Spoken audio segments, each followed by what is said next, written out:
Dominic Dijak was one of the most popular performers that NXT had, but you kind of had the suspicion that maybe fans believed in him more than those behind the scenes. He was a big man that literally was so damn athletic, just like he had so much potential in your hand, and you squandered all of that. I blame, again, you gotta blame Vince McMahon. Oh, what's up? Oh, what's up? Yo, what up? It's Ahmadjay back at another video. Today we're about to be reacting to a video by What Culture Wrestling. Video is going to be on 7 wrestlers WWE called up in the worst way possible. I think I've been like talking about this or been thinking about this probably like the last possible like years. Like WWE has like not really been doing. I feel like they failed some of like the people that were called up. I feel like either they're called up way too fast, even though they're exciting like a highlight, like Javon Evans. I feel like he was just called up too early. They could have had him win, you know, a championship, you know, maybe a tag team championship in NXT. Just something to pad up his resume with before he came to the you know, the damn fucking what's the name? I mean, the damn main roster. What is going on in my head? But yeah, just something to pad on his resume. And like other like call-ups from the past have just really kind of flopped in the past years. And I know people would like to blame a lot of shit on Mr. McMahon. I mean, Mr. McMahon. Well, why am I saying this McMahon? Vince McMahon, actually. Fuck that. I know a lot of people would like to blame a lot of stuff on Vince, but like, you know, Triple H kind of like has kind of been shit in the bag with the damn call-ups lately. Been doing some of a good job probably like this past year with them, but like oh my god, bringing back the other people that they fired and then the other people that he's bringing up right now are just kind of just like not doing it or just in purgatory right now. Like Jordan Grace, I have not seen her in a long time, bro, and that's disappointing. They signed her and not doing nothing with her now. But let's just get into the video and see what this list has to offer. Don't forget to leave a like and subscribe on the videos if you've been enjoying the wrestling reactions. I'll be releasing them every day or every other day. It's one of the best net positives of having NXT as a WWE developmental system is that you can pick a brand new favorite wrestler and go, oh my gosh, one day they are going to be called up to Raw or SmackDown, and what is WWE going to do? Now really all that matters is that we do get there eventually, which sometimes isn't the case. So hello my friends, I hope you are doing well, because on behalf of What Culture Wrestling, I am Simon Miller. This is 7 wrestlers WWE called up in the worst way possible. Number 7, DIY. So some people are just made for each other, and you do see that a lot in professional wrestling. And yes, of course, we're going to take Tommaso. I'm not gonna cap. These two did not want to come up. Shit, I wouldn't either if the company was controlled by Vince McMahon. But it literally was the worst way possible with kind of fucking with Triple H. I thought these two would be like pushed to the moon. I thought this would be like the, you know, like a good ass opportunity for them, but he fumbled the bag with them. He shit the bed with them. Ciampa and Johnny Gargano and pushed them together. If you have never seen their feud in NXT, you need to do that yesterday. Oh my gosh, it was fantastic. And even that cinematic match. Listen, it was the pandemic. Nobody knew what they were doing, but all things considered, I give it a plus. But it was too long. It really is the stuff of legend though, and arguably the best thing that WWE has ever produced down in NXT. DIY were also a great unit, and they always have been, but that's where the problem was. They had already been embroiled in one of the most bitter, fierce, emotionally draining rivalries for over 2 years when Vince McMahon went, nobody cares about that. I would prefer to have them as a duo, so we just did that and hoped that we wouldn't notice. But of course we noticed. We're massive geeks and nerds. It was just such a shame because of course you want that continuity. And even if you were happy to ignore it, eventually we should have broken these two guys up and redone that program on the main roster. But of course we didn't. And really, while DIY did have some great matches, the stories never really got to where they should have been. I mean, if nothing else, it just told people you do not need to worry about what happens on NXT unless you're exclusively going to watch NXT. It also created a fear that any kind of persona or story that was being created down at NXT could be forgotten about at a moment's notice. And once again, what is professional wrestling? It's about investing. You don't. And I feel like, honestly, they do not like recognize people winning the WWE NXT championships at all. Sometimes, you know, either the NXT tag team championships, they do not like, put that into recognition, or put that on, like, like people's championships, of like the list of them, listing that, like, the announcers, when they announce the championships that the specific people have won, they do not even be seeing it at times.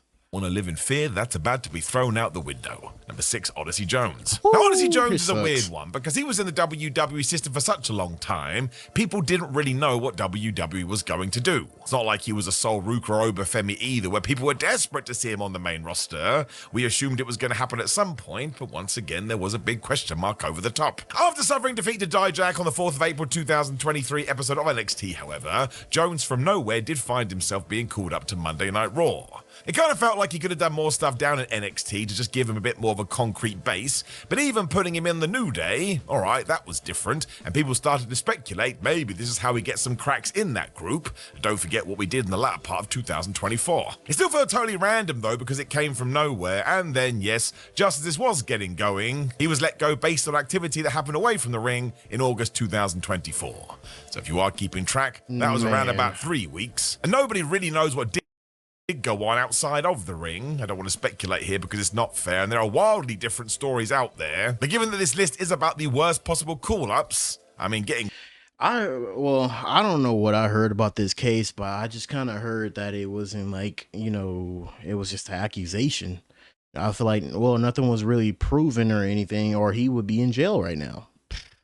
But it was like, it really sucked. He could have been like Mark Henry 2.0. I know. I don't like to refer to people like as a 2.0 or a version of somebody, but it's kind of hard because he looks like a Mark Henry variant of that. But like, I feel like he really could have just like kind of spread his wings if they could have, like they said, like did something with him in NXT, or like let him catch some, base by winning a North American title over there, and just getting into some great feuds. I feel like they need more time to cook stars over there, and when they pushed up way too fast, it's just nothing for them to do on the main roster, because then people are just gonna keep continuing to pay attention to like the main people on the roster, and that's I feel like that's what kind of thing Vince did, since they couldn't build up superstars and they kind of pushed up NXT people just to see some sort of new era going on, and it didn't work because the audience didn't know them, because they didn't give them time to get accustomed to them. called up, being put in one of the most iconic groups of all time, and then vanishing straight away? It's just kind of weird. Number 5, Yeah. EC3. So EC3 felt like somebody that Vince McMahon would have looked at and gone, oh my gosh, this is everything I want in a future WWE champion, and gone out of his way to make it work. Look at a Randy Orton, right? EC4. Everyone thought that was going to happen with Ethan Carter III. I mean, he was so made for what WWE wanted on the main roster at the time, it almost felt like he shouldn't have even been in NXT, and that maybe even it wasn't that good of a fit. Some people are just built for specific things. It also helped as well that EC3 had been a major player in TNA, because it showed he got all this sports entertainment nonsense and did have it down, which is why when the trigger was finally pulled and it didn't work, well, it was totally baffling and, dare I say, mystifying. Because for whatever reason, EC3 was stripped of all his true assets, including being able to talk on a microphone. I mean, if you want to say the number one thing he had was promos, I would agree with you, but basically his gimmick was one of a mute. I mean, he barely said anything. That's As such, his crazy. stature on the main roster, Bro, they had the tools to make this guy a star, bro. Look what he did in TNA, bro. Like, I'm not gonna lie, he was really a good highlight of watching TNA back in like the 2013s and the late 2016s. He did good in that promotion. That promotion did a lot for him. They helped each other, vice versa. But like, he really kind of made his mark and showed he was really talented. He kind of got his footing in that company and did what he did. But they could have just made him a big ass star. Another name they could have just like left in NXT for a minute and then like gave him some better feuds. But I feel like the problem, he arrived around the black and gold era. I mean, they made a lot of stars in the black and gold era and like a lot of good feuds. But but there was just so much talent back then. There was just so much fucking talent coming through WWE back in the 2017s through the 2020. And like it was kind of hard to just like scope the value of everybody, and they just kept pushing everybody up. But he could have just stayed in NXT and kept cooking. And reputation with fans started to go the opposite way, because it'd be like having an ice cream and giving it to someone, but telling that person you're not allowed to eat the ice cream, so now you've got the ice cream as some kind of art. Nobody wants that. You want to stick it in your face. You could tell that EC3 was getting frustrated about this as well, especially when he just had to chase the 24/7 championship every single week, when eventually he was let go from the company in less than a year. And listen, you cannot put this on EC3's shoulders. Somebody should have allowed him to be the best version of himself. Otherwise, what are we doing to begin with? So this really was dumb. I mean, he did have momentum from NXT, and once again, we threw it down the toilet. Number 4, Karrion Kross. It's quite clearly Triple H saw a lot. And I'm sorry, again, letting him not talk is just the most stupidest thing ever, bro. In Karrion Kross, and basically made him the main character of NXT. I mean, he would crush fools, and once again it kind of felt like when he does get called up to the main roster, as long as we copy and paste this, everything is going to be fine. This is where you can probably hazard a guess that Triple H and Vince McMahon saw things very differently, because when push did come to shove and Karrion Kross did get called up, well, to this day, even though it happened years ago, I have no idea what anybody was thinking. Now, do not forget, when he did debut on Raw, he was still the NXT champion, but WWE decided to butcher his entrance. I mean, where was Scarlett? She just wasn't there, and there was no monochrome weird colour thingamajig. That was out the window too. He was also put in the ring with Jeff Hardy, who was not exactly finding his feet at that time. He'd only won 2 matches in 6 months, both against Cedric Alexander. It did make everybody assume that Karrion Kross was just going to beat Mr. Hardy, but nope. Jeff beat him in less than 2 minutes. So not only did that basically tell the main audience you don't need to care about this guy, but it made the entire NXT roster look ridiculous, because once again, bro, that just ruined his whole aura, bro. That at this time, I remember being excited that No More Words returned, but like I was even more disappointed because like y'all built this guy as a damn monster, and y'all have him losing against like a guy, and I love Jeff Hardy, but like y'all have him losing against a guy in his 40s. God, bro. Like they fumbled the bag with him so quick, and then what they did after this, butchering him by making him wear some weird ass I don't know, it was some weird ass like back in the time shit, bro. It was terrible, bro. I don't know, but Vince McMahon just butchered everybody. And this was the champion. Let's not forget either that when we tried to hit reset on this, Karrion Kross came out dressed this way. I don't know whether he's meant to be a gladiator, I don't know whether he's meant to be a soldier, but he does look like some kind of a gimp. I shouldn't have said that, but it could be one of the worst rebrandings in WWE history, and sooner rather than later, Karrion Kross got let go once again through no fault of his own. What kind of booking was this? You meant to take somebody and push the strengths and hide the weaknesses, and we just went and made a bunch of pap-up. Number 3, the Ascension. So I will die on this hill, even though people like to argue it sometimes. If WWE once again on the main roster had just treated the Ascension how they were treated on NXT, everything would have been fine, but instead Vince McMahon basically went, we should make you a parody of old school wrestling, and JBL on commentary is just gonna take shots. Because I absolutely remember seeing them down in NXT and just thinking they were so damn cool, and they had a badass entrance, when deep down in your tum-tum you could be like, oh my gosh, why don't we just sell these guys like the second coming of the Road Warriors? I understand the Legion of Doom are some of the best of all time, but even if you can get a tiny teeny piece of magic from that, you're gonna do alright. The Ascension were also former NXT Tag Team Champions, so you could have thrown that in the vault as well. And even on their last match down in NXT, they decimated Enzo and Cass in 60 seconds because they were meant to be a throwback, bro, and you were meant to be intimidated by them. It was like Demolition and the Ultimate Warrior pushed into one. When they eventually got to SmackDown though, yes, the commentary team of Michael Cole and JBL laughed at them going, ha ha ha, look at them ripping off all these tag teams from yesteryear, and let's not pretend that the Ascension are as good as them, and it just became absolutely ludicrous.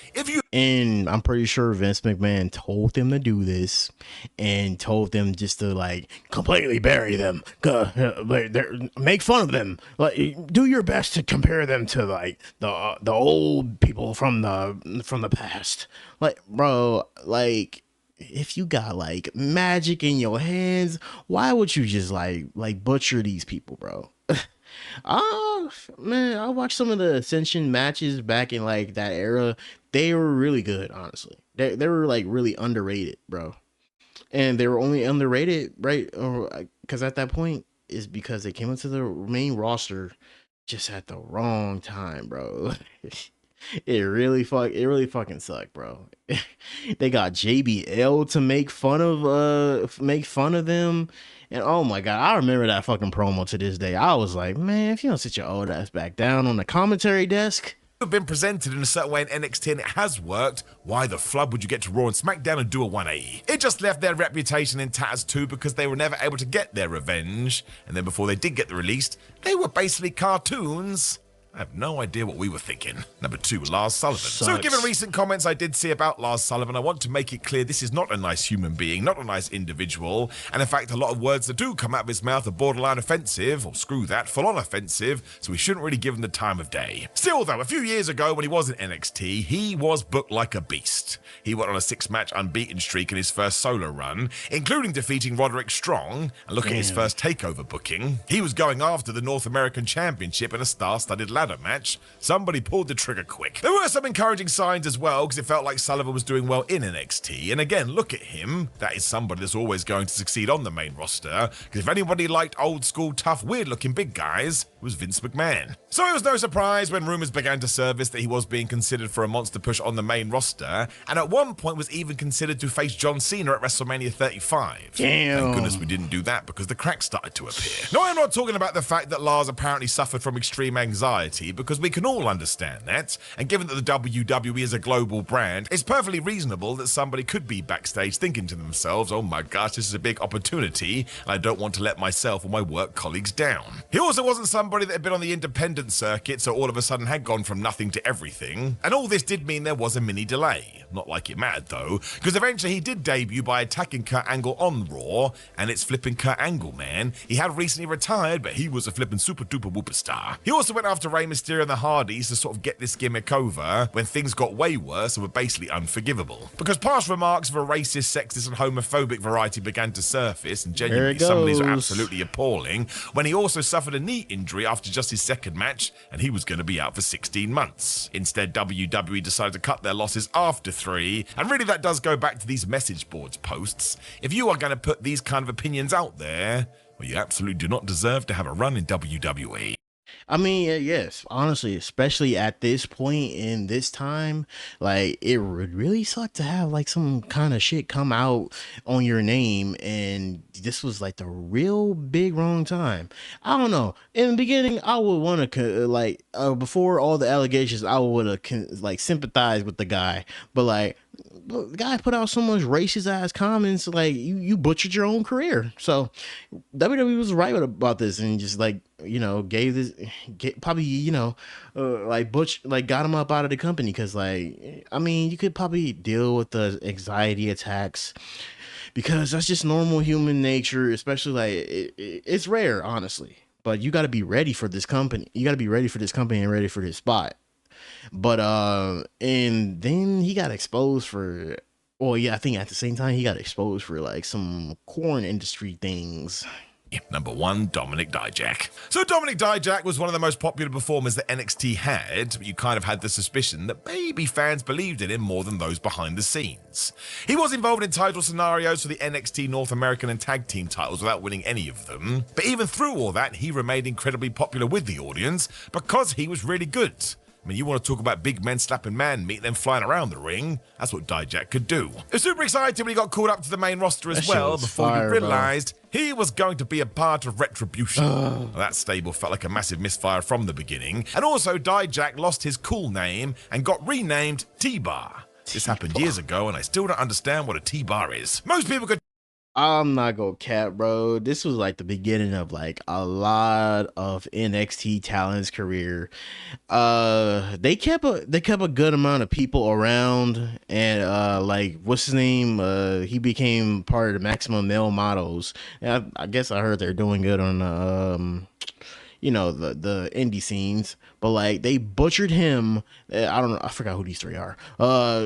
They butchered Dijak. I don't know why they would, like, you know, not like kind of like turn him into like an extraordinary talent, because he was a big man that literally was so damn athletic, just like Keith Lee. And bro, that match between him and Keith Lee was so damn good, bro. But like you had so much potential in your hand and you squandered all of that. I blame, again, you gotta blame Vince McMahon. Look, this is like one of those things where it's not a wrestler's fault, bro. He was just given shit booking. He was just given like a terrible ass thing to just like kind of try to make work. Retribution, that's another story in itself. I don't even feel like getting into that. Tell that Retribution was totally doomed, so surprise, surprise, eventually Dijak went back to NXT when he got called up again and WWE did nothing. I still don't understand this one. He basically was hanging out in the background when we learnt he had been let go. It was such a bizarre decision, because if anything, we needed brand new names on Raw or SmackDown. Dijak could go, and we didn't even give him an opportunity. It just meant both call-ups were absolutely done in the worst way possible, because you did not give him a chance. Remember when we made Mustafa Ali the head of Retribution for no reason whatsoever too? I don't know, man. Ah, man, the Retribution shit was just terrible, but like, yeah. Some of these things were not some of these things were not like the wrestler's fault on this list. Big part of it was some of like Lars Sullivan's fault. No, not some of it, all of it. I would say like some of these people on this list deserve to be on this list, but a lot of people kind of really didn't deserve to be on this list. It's because it's WWE. I really wish they kind of like realized what they had in their hands, and Vince McMahon kind of finally deciding he want to push a wrestler and like making him a star. But like I said, I guess not everybody could be a star. It comes back to that one thing that everybody has to realize. It really sucks, but hope these people are doing good on the indie scene, or other wrestling promotions that they're in. But don't forget to leave a like and subscribe. We are on the road to 800 subscribers, and don't forget to take a look at the original video. It will be linked in the description. Catch you guys in the next video, and I'm out. He was the best guy around. What about the people he murdered? What murder?